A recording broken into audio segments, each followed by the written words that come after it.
السلام علیکم ورحمۃ اللہ۔ عید الاضحیٰ اور کووڈ 19 کے چلتے خانہ کعبہ میں بھی آپ لوگوں نے دیکھا ہوگا کہ حج کس طریقے سے ہو رہا ہے، طواف کس طریقے سے ہو رہا ہے۔ اسلامی تاریخ میں پہلے بھی ایسے مواقع آئے ہیں۔ کل عید الاضحیٰ ہے۔ جموں کشمیر میں عید الاضحیٰ کس طریقے سے منائی جائے گی، عید کی نماز کیسے ادا ہوگی بھی یا نہیں، ان تمام معاملات کے حل کے لیے اور تمام جوابوں کے لیے میرے ساتھ ہیں امام جامع مسجد جموں مفتی عنایت اللہ قاسمی صاحب۔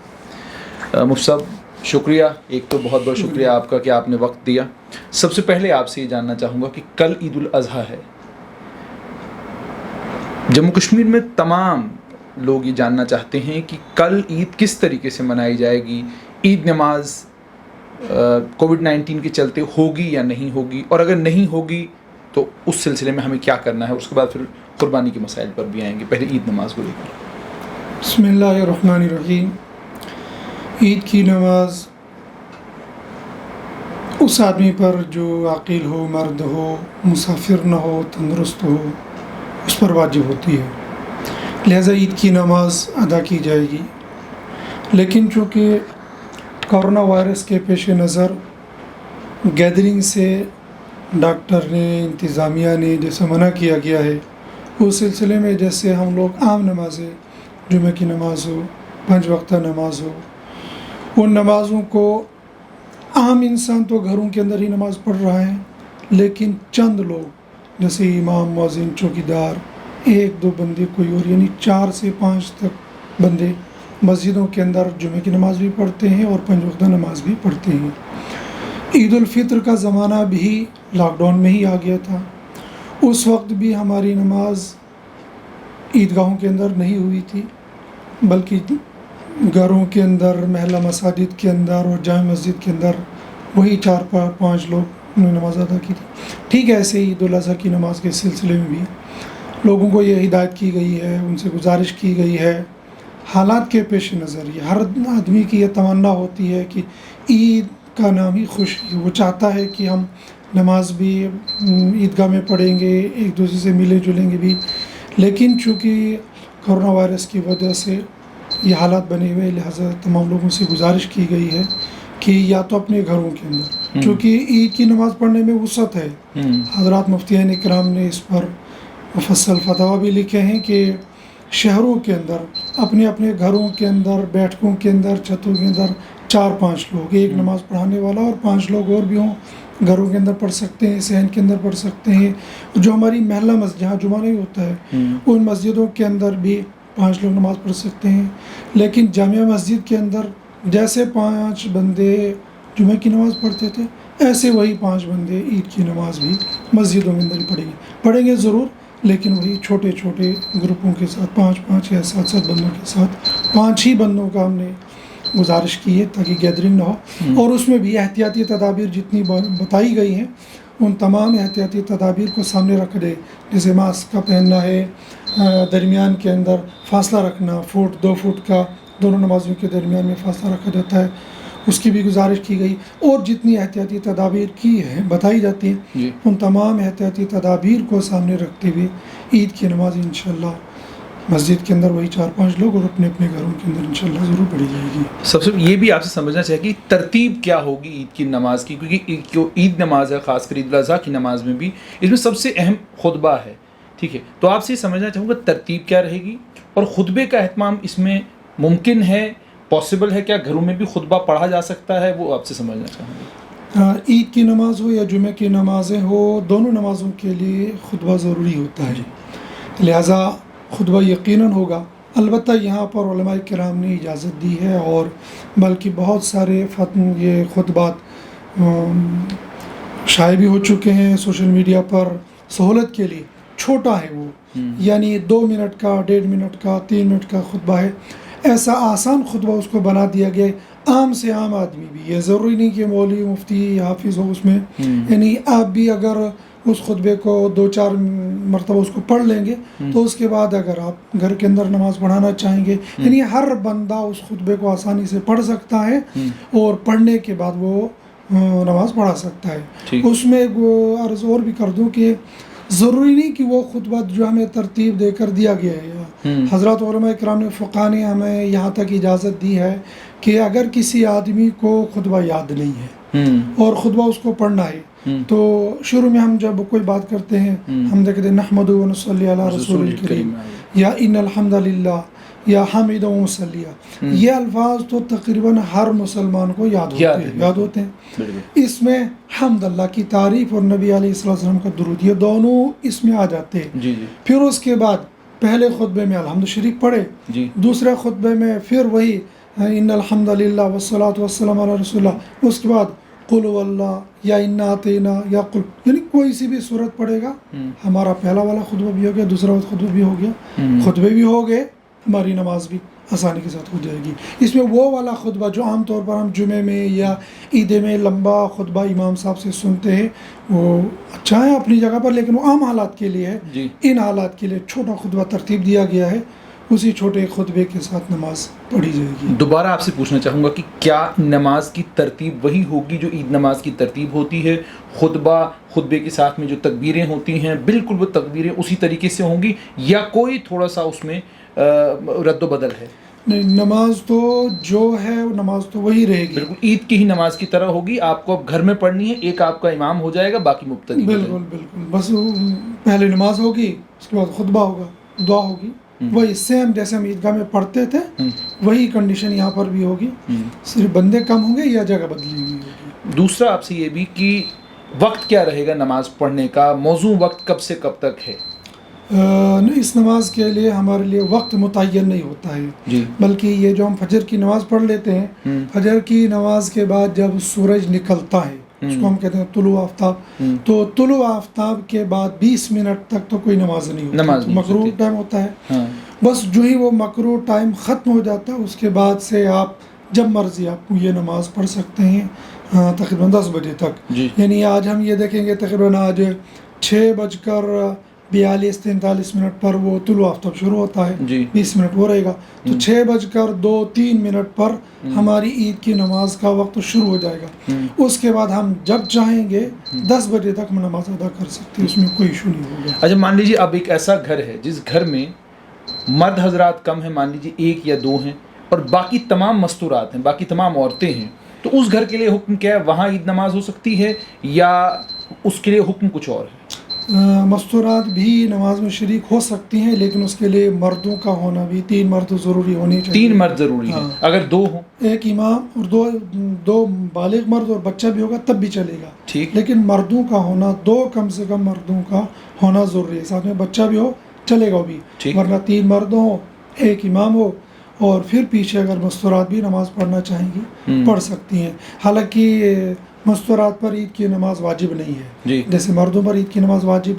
ہے، عورتوں پر عید کی نماز واجب نہیں ہے. لیکن جب گھروں میں کے اندر نماز پڑھ رہے ہیں تو اگر اس نماز کے اندر عورتیں بھی شریک ہو جائیں گی، ان کی نماز بھی ہو جائے گی، اس میں کوئی حرج نہیں ہوگا. اس میں کوئی حرج نہیں ہوگا. امام صاحب، جیسے آپ نے کہا کہ عورتیں بھی نماز میں شامل ہو سکتی ہیں اور عید کی نماز عورتیں بھی پڑھ سکتی ہیں. اب اس کے بعد قربانی کا مسئلہ کہ قربانی کے لیے کتنے دن ہمارے پاس؟ ایک تو کل کا دن ہے اور اس کے بعد پرسوں کا دن، کب تک ہمارے پاس وقت ہے، اور قربانی کس طریقے سے کرنی ہے، اور قربانی کرنے کے بعد اس جو آپ نے دمبا قربان کیا یا کوئی بھی جانور اگر آپ نے قربان کیا، اس کا بٹوارا کس طریقے، اسلامی طریقہ کیا ہے بٹوارے کا؟ شریعت کے اندر قربانی کے لیے 3 دن متعین ہے. ایک عید کا دن یعنی 10 ذی الحجہ، دوسرا 11 ذی الحجہ، اور تیسرا 12 ذی الحجہ کی عصر تک، غروب آفتاب سے پہلے. ان 3 دنوں کے اندر ہم کبھی بھی قربانی کر سکتے ہیں، لیکن پہلے دن افضل ہے، یعنی اس میں زیادہ ثواب ملے گا. دوسرے دن تھوڑا سا ثواب کم، تیسرے دن اس سے تھوڑا سا کم. لیکن جو بندے کے اوپر یہ قربانی واجب ہے وہ واجب اس کے ذمے سے ادا ہو جائے گا، وہ بھی کبھی بھی کر سکتا ہے. البتہ یہ کہ دن میں قربانی کرنی چاہیے، رات میں قربانی کرنا مکروہ ہے. لیکن اگر کسی جگہ کے حالات ایسے ہی ہیں، کسی بھی وجہ سے وہ دن میں قربانی نہیں کر سکتا اور رات میں قربانی کرنی ہے تو وہاں اگر روشنی وغیرہ اچھی ہے، وہ مکروہ ہونے کی وجہ یہ ہے کہ کہیں قربان کرنے میں، ذبح کرنے میں کہیں غلطی نہ ہو جائے، اس لیے کہ اسلام نے ذبح کرنے کا طریقہ بھی بتا دیا ہے، کہیں اس میں غلطی نہ ہو جائے۔ تو اگر روشنی وغیرہ اچھی ہے اور کوئی مجبوری ہے تو پھر رات میں بھی قربانی کر سکتا ہے۔ ان 3 دنوں کے اندر جب مرضی اس کو قربانی کر سکتا ہے۔ بانٹنے کا کیا بانٹنے کا اسلامی طریقہ کیا ہے؟ اسلامی طریقہ یہ ہے کہ اس قربانی کے گوشت کو ہم 3 حصوں میں تقسیم کریں گے۔ مان لو ایک بھیڑو ہمارے پاس 30 کلو ہے، اس کو ہم 10-10 کلو تقسیم کریں گے۔ 10 کلو اپنے لیے رکھیں گے، 10 کلو اپنے عزیز و قارب رشتہ داروں کے لیے رکھیں گے، 10 کلو ہم غریب غربا کے اندر تقسیم کریں گے۔ ٹھیک، طریقہ، بہتر طریقہ یہی ہے۔ ٹھیک، لیکن اس کے اندر سہولیات ہیں۔ سہولیت یہ ہے کہ مثال کے طور پر ایک آدمی تھوڑا سا گاؤں سے یا شہر سے ہٹ کر ہے، دور ہے، ظاہر سی بات ہے آج کل سہولت کا زمانہ ہے تو لوگ زیادہ دور جاتے نہیں ہیں۔ اب شہر سے اس بیچارے کے پاس کوئی پہنچے گا نہیں، وہ اگر یہاں تقسیم کرنے کے لیے آ جائے گا تو اس کا سارا تقسیم ہو جائے گا۔ یا کسی آدمی کی آنے والے دنوں میں بچے کا عقیقہ ہے یا شادی ہے یا فیملی ان کی بڑی ہے، یعنی کوئی بھی وجہ ان کے پاس ہے، تو کسی وجہ سے اگر وہ سارا گوشت گھر کے اندر رکھیں گے ان کے لیے اس کی اجازت ہوگی، جائز ہوگی۔ ایسے ہی ایک آدمی یہ دیکھتا ہے کہ بھائی میرے پاس تو گوشت بہت ہے، مثال کے طور پر آپ نے اپنے گھر کے اندر 3 بھیڑوں کیے اور کھانے والے 5 بندے ہیں یا 6 بندے ہیں، تو 3 بھیڑوں تو آپ کھائیں گے۔ آپ نے یہ سوچا میں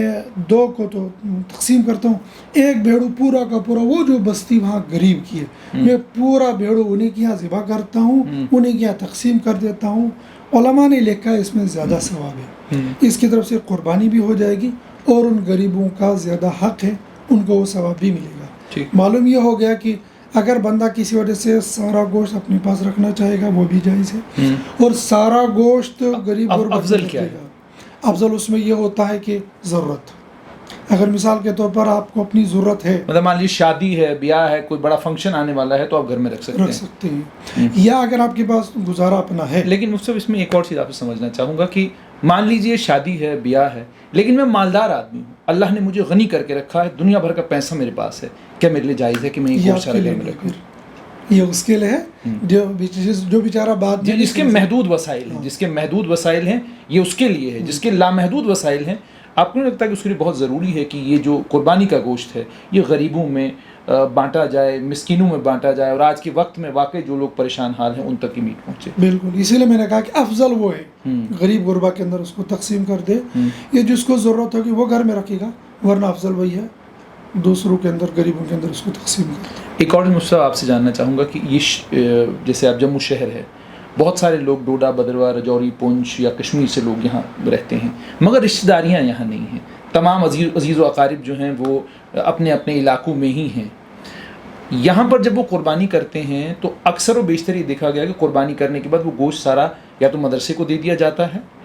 لیکن غریب غربا جو واقعی اس کے حقدار ہیں ان تک وہ نہیں پہنچتا۔ تو آپ سے یہ جاننا چاہوں گا ان تمام لوگوں کے لیے کہ انہیں کیا جو ہے راستہ اس میں اختیار کرنا، کیا یہ صحیح ہے کہ آپ نے اگر قربانی کی، قربانی میں آپ کے جو اپنے عزیز و اقارب ہیں، جو رشتہ دار ہیں، جو قریبی رشتہ دار ہیں، ان کا بھی اس میں حق ہے، لیکن آپ حقداروں تک اس لیے نہیں پہنچ پائے کیونکہ آپ اس شہر سے دور ہیں، تو اس مسئلے میں سمجھنا چاہوں گا کہ کیا کرنا چاہیے؟ اس میں آپ سے 2 باتیں عرض کرنا چاہوں گا۔ دونوں جگہ پر میں اپنے تجربے کی روشنی میں دیکھتا ہوں کہ تھوڑی سی ہم سے چوک ہو جاتی ہے، بعض جگہوں پر رشتہ داری میں چوک ہو جاتی ہے اور بعض جگہوں پر غریب غربا کو نظر انداز کرنے میں چوک ہو جاتی ہے۔ کیسے؟ وہ اس طور پر کہ کچھ لوگ ایسے ہیں کہ اس کا بھائی، بالکل سگا بھائی یا کزن ہے اس کا، وہ بہت غریب ہے، وہ دوسرے غریبوں کو، یار دوستوں کو دینے میں، فخر میں اس کرتا ہے، وہاں تقسیم کرتا ہے، لیکن یہ جو اس کا ریل بھائی ہے یا کزن ہے، یعنی یہ بہت قریبی رشتہ دار ہے اس کا اور غریب ہے، یہ اس کو وہی چھوٹا سا وہ 1 پیس دے دے گا 100 گرام کا یا 200 گرام کا، یہ سمجھے گا میرا حق ادا ہو گیا۔ حالانکہ یہاں پر میرا جو ریل رشتہ دار ہے اور غریب ہے، دوسرے غریبوں سے زیادہ حق اور ثواب اس اپنے رشتہ دار کو دینے میں ہے۔ لہذا اگر ہمارا کوئی غریب رشتہ دار ہے، وہ کہیں بھی ہے، لیکن یہ جو آپ نے کہا کہ دور ہے، دور کی میں بات نہیں کر رہا ہوں، میں کر رہا ہوں بات کی جو قریب ہے، تو ان کو قریبی رشتہ داروں جو غریب ہے ان کو دینا چاہیے۔ اب یہ جو میں نے کہا کہ رشتہ داروں کو دینا، اور آپ کا سوال یہ کہ رشتہ دار دور ہیں تو کیا کرے گا، تو رشتہ داروں کو پہنچانا جب دور ہے تو کوئی ضروری نہیں ہے۔ یہاں پر میں عرض کروں گا کہ یہاں پر بہت سارے لوگوں سے ہو سکتا ہے میں اور آپ بھی اس میں کبھی شک کرتے ہوں گے کہ غریب غربا کو ہم بہت کم اس طرف توجہ دیتے ہیں، یا میں یہ بھی دیکھتا ہوں کہ لوگ ہر بندے تک 550 گرام کا یا 100 گرام کا پیس پہنچانا کہتے جی میں نے سب کو پہنچا دیا۔ اب جو غریب غربا ہے اس کو میں نے 50 گرام کا دے دیا، اس بیچارے کے پاس آدھا کلو بھی نہیں پہنچا وہاں، وہ شام تک اکٹھا کرتا رہا، اس کے پاس آدھا کلو پہنچ گیا، اور وہاں سے 10 بچے اس کے ماشاءاللہ سے غریب کے تو ہوتے ہی ہیں۔ اچھا یہ ہے کہ ہم غریب کو یہ دیکھ لیں کہ اس کو ضرورت کیا ہے، بلکہ بعض جگہوں پر تحقیق، جس کو ہم جستجو کہتے ہیں، ٹو میں لگ جانا، یہ جائز ہو جاتا ہے، اس لیے کہ میں اس لیے یہ جستجو ٹو کر رہا ہوں کہ مجھے پتہ چلے گا کتنے لوگ ہیں یہاں، اگر یہاں زیادہ لوگ اس کے مستحق ہیں تو میں زیادہ حصہ انہی کے یہاں پہنچاؤں گا، گرچہ کہ میرے رشتہ داروں میں نہ پہنچے، میرے ہمسائے میں کم پہنچے، لیکن رشتہ دار وہ غریب غربا کے یہاں پہنچنا بہت ضروری ہے۔ ہمارے یہاں اس میں بہت سستی، حالانکہ شریعت نے یہ کہا ہے کہ علماء نے لکھا ہے کہ اگر تمہارے یہاں کوئی غریب بستی ہے یا غریب لوگ ہے، سارا قربانی کا گوشت اس غریب کو دے دو، یہ افضل ہے بجائے اس کے کہ تم کھا لو۔ تو خاص طور پر ان حالات میں جب خاص طور پر مزدور طبقہ ہے، اور مزدور تو کیا آپ دیکھیں گے، میں اور آپ دیکھتے ہیں کہ اچھے خاصے کمانے والے بالکل ان کے لیے حالات بنے ہوئے پریشان حال ہے، بزنس مین پریشان ہے، تو بیچارہ جو دیہڑی دار تھا اس دیہڑی دار کے لیے تو بہت پریشانی ہے۔ اس سلسلے میں گزارش یہ ہے کہ ہم زیادہ سے زیادہ گوشت ان لوگوں تک پہنچائیں، بلکہ میں ساتھ میں یہ بھی گزارش کروں گا کہ اگر ہمارا کوئی پڑوسی مسلمان نہیں ہے، وہ غیر مسلم ہے، یا اور کسی مذہب سے وہ تعلق رکھتا ہے، تو ہم قربانی کا گوشت اس کو بھی دے سکتے ہیں۔ اگر وہ قربانی کا گوشت لیتا ہے اور لینے میں اس کو کوئی حرج نہیں ہے، ہمیں ضرور دینا چاہیے۔ جیسا ہمارا مسلمان پڑوسی کا حق ہے، ایسا ہی ہمارا حق ہمارے غیر مسلم پڑوسی کا بھی ہے، ہم اس کا بھی خیال رکھیں۔ بلکہ یہاں پر میں عام حالات میں تو یہ گزارش کرتا ہوں کہ بھائی عید کے موقع پر آپ کے اڑوس پڑوس میں جس بھی مذہب سے تعلق رکھنے والے ہیں لوگ ہیں، اگر وہ غریب ہیں، نادار ہیں، آپ ان کے بچوں کو گفٹ دے دو، اگر وہ زیادہ غریب آپ ان کو کپڑا دے دو، مٹھائی کا ڈبہ دے دو۔ یہ چیزیں ایک تو اسلام تو ہمیں کہتا ہے، دوسری اس سے رواداری بنتی ہے، آپس کا بھائی چارہ قائم ہو جاتا ہے، ایک دوسرے سے محبت بنتی ہے۔ اور دنیا کا نظام مذاہب اپنی جگہ پر ہے، مذہب کے احکام اپنی جگہ پر وہ فالو کرنے ہیں، لیکن ہمیں اسلام نے اتنا پیارا طریقہ دے دیا ہے کہ حضرت نبی کریم صلی اللہ علیہ وسلم امی عائشہ رضی اللہ تعالیٰ عنہ کو بتاتے تھے کہ بھائی سالن کے اندر پانی اور ڈالو رشتہ دار کا اتنا۔ امی عائشہ فرماتی ہیں مجھے یہ ایسا محسوس ہونے لگا کہ شاید وراثت میں بھی پڑوسی کو حصہ ملے گا۔ اور امی عائشہ نے ایک موقع پر پوچھا کہ اگرچہ میرا پڑوسی یہودی ہو تب بھی مجھے کہا بالکل آپ کو دینا ہے، یہودی ہو، عیسائی ہو، ہندو، جس مذہب سے وہ تعلق رکھتا ہے اس کا بھی ہمیں خیال رکھنا چاہیے۔ لہذا گوشت تقسیم کرنے میں جو ہمارا غریب ہوگا اس غریب کو ضرور دے دینا چاہیے۔ تو اگر پڑوسی کوئی کسی مذہب سے تعلق رکھتا ہے اس کو بھی یہ گوشت دینا چاہیے۔ ایک آخری سوال امام صاحب، یہ عید الاضحیٰ صرف اور صرف تمام دنیا میں ہم مسلمانوں کے لیے صرف اور صرف قربانی تک محدود ہو کر رہ گئی ہے۔ تمام عیدیں ایسا لگتا ہے کہ ٹھیک عید آ گئی، ایک ٹھیک ہے خوشی کا دن ہے جی، بس دن تک محدود ہو کر رہ گئی ہیں۔ کیا آپ کو بھی یہ محسوس ہوتا ہے کہ جو اصل مقصد تھا اس عید الاضحیٰ کا، جس قربانی کی بات کی گئی تھی، جو حضرت ابوبکر صدیق اللہ تعالیٰ عنہ نے جس قربانی کی مثال پیش کی تھی، ہم تمام لوگ اس قربانی کو بھول گئے ہیں؟ ہم غصہ قربان کرنے کے لیے تیار نہیں، نفرت قربان کرنے کے لیے تیار نہیں، ہم اپنے اندر جو ہمارے اپنے اندر گندگی ہے، غلاظت ہے، اس غلاظت کو چھوڑنے کے لیے تیار نہیں۔ تو آپ سے بالکل آخر میں جاننا چاہوں گا تمام امت مسلمہ کے لیے کہ قربانی کے علاوہ عید الاضحیٰ جو ہے ہم تمام لوگوں کو کیا کیا سکھانے کے لیے آتی ہے، کیا کیا بتانے کے لیے آتی ہے، اور حضور نبی کریم صلی اللہ علیہ وآلہ وسلم ان کا طریقہ کار اس عید کو لے کر کیا تھا؟ اگر ہم مسلمان اگر قرآن کا مطالعہ کرے گا تو مسلمان کو معلوم ہو جائے گا کہ اسلام نے، قرآن نے، حدیث نے صرف ایک گائیڈ لائن دی ہے، ایک نقطہ بتایا ہے۔ مثال کے طور پر ہمارے یہ تبلیغ والے بتایا کرتے تھے کہ بھائی ہماری زندگی صفت صلاۃ پر آ جائے۔ صفت صلاۃ نماز، صفت معنی طریقہ، نماز کا طریقہ، پھر اس کی تفصیل بتاتی تھی بھائی کیا ہے صفت صلاۃ کا مطلب۔ کہتے بھائی دیکھو ہم نماز پڑھتے ہیں، اللہ اکبر جب کہہ دیا، ہمارے لیے ایک یہاں پر حلال فروٹ رکھا ہوا ہے، ہم نہیں کھائیں گے، حلال پانی رکھا، ہم نہیں کھائیں گے، ہمارا قریبی بچہ ہے یہاں، وہ رو رہا ہے، ہم اس کو نہیں چھیڑیں گے، ہم اپنی نماز میں لگے ہوئے ہیں۔ ایک گائیڈ لائن ملی ہوئی ہے کہ تمہیں ایسا کرنا ہے۔ ایسے یہ جو قربانی کا مسئلہ ہے، دمبے کو، بکرے کو قربان کرنے سے اسلام نے بہت ساری باتوں کا ہمیں ایک طریقہ بتا دیا، گائیڈ لائن دی تھی کہ تمہیں جیسے یہ قربان کرنا ہے، ایسے جب بھی تمہارے سامنے اسلام سے ریلیٹو، اسلام کے مطابق کوئی بات آ جائے گی تو اس کو قربان کرنا ہے۔ مثال کے طور پر آپ نے یہ کہا کہ غصہ قربان کرنا چاہیے، یقینی طور پر غصہ پی لینا ہر جگہ پر فرماتے ہیں، علماء نے لکھا ہے کہ بہترین آدمی وہ ہے جس کو غصہ دیر میں آ جائے اور جلدی چلا جائے۔ ایسے ہی ہمیں جو ہے کوئی ایک بات کہہ دیتا، ہم اس کو 10 یہاں سے سنا دیتے ہیں۔ ہم اپنے معاشرے کی بات کریں گے، غیر کے نہیں، اپنی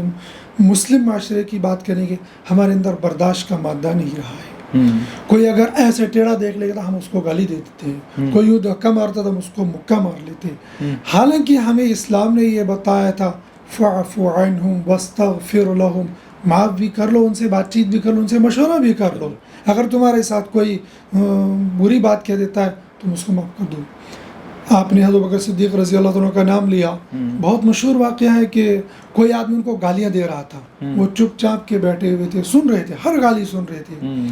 کافی دیر کے بعد پھر انہوں نے جواب دینا شروع کر دیا، ساتھ میں پروفٹ محمد صلی اللہ علیہ وسلم کھڑے تھے۔ جب بکر صدیق رضی اللہ عنہ نے جواب دینا شروع کر دیا، حضرت نبی کریم صلی اللہ علیہ وسلم یہاں سے اٹھ کر چلے گئے۔ عجیب معاملہ ہے، جب تک یہ مجھے گالیاں دے رہا تھا تو میرا محبوب، میرا نبی میرے ساتھ کھڑا تھا، جب میں جواب دینے لگا مجھے چھوڑ کر چلے گئے۔